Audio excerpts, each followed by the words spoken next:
I want to talk about the source of our power. In my podcast, Fabric of Folklore, I was talking with my co-host on our fairy tale flip episodes in the episode Talking Eggs, and the old woman in the woods who takes the kind girl to her cabin when she's seeking out a place of shelter from her abusive mom and sister. The old woman takes her to her cabin, and she sits in her rocking chair.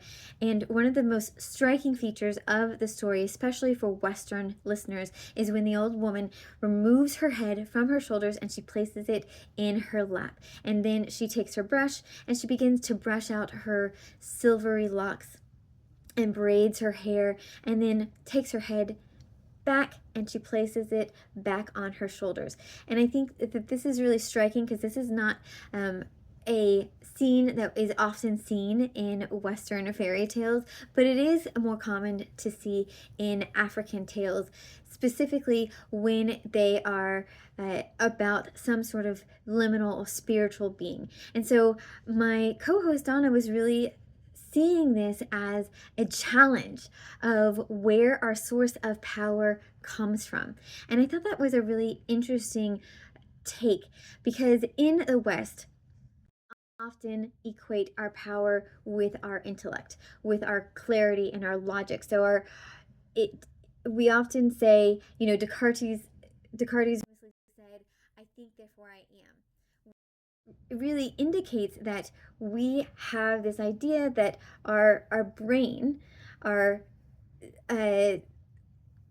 logical side, our rationality is where our power comes from. And this is seen time and time again in Western literature, that this is the most important part in Western stories. We want our cleverness and our wit and our intelligence to really come through, and that's where our power is from. But you see in different cultures and in different philosophical ideas that power is sourced in other ways for different people. So there are other cultures that feel that the power is sourced in the heart. So the word courage, for instance, sourced from the Latin word cor, which means heart. And historically, it was understood that one of the bravest things you could do was act from the heart, because sometimes it's necessary to act out of love or act out of courage, even when it goes against everything that your brain is telling you. But your heart is telling you need to act, right? And so in those traditions, including the Islamic Sufi tradition, the seat of the divine knowledge is located in the heart, because it doesn't just feel, it also perceives. Now, there are other traditions, many indigenous and African traditions, including the Yoruba tradition, which is one that we talked about significantly when we were talking about Talking Eggs, because that story traveled over from Africa with the slave trade to Louisiana.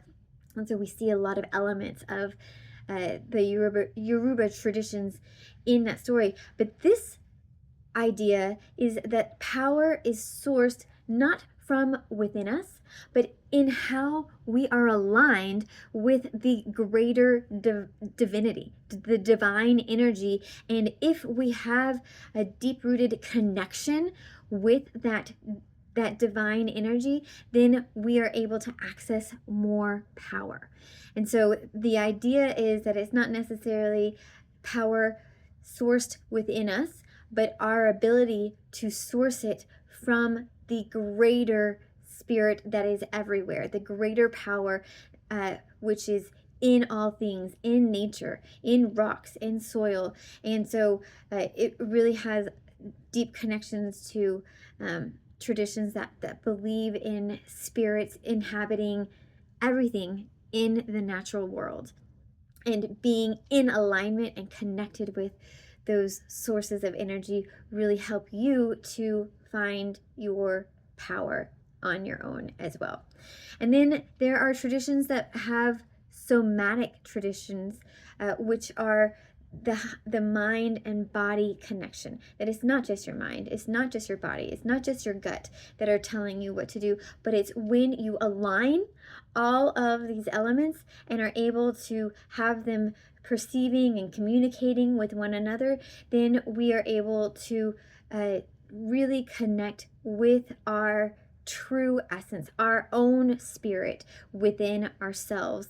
And that is the root of our power. It doesn't lie in just one place. It's not just your brain, it's not just your heart, it's not just your gut, but it's all of them working in conjunction with one another. And I really love, I'm not saying where your power comes from. I want to know what your thoughts are. Where do you believe your power is sourced?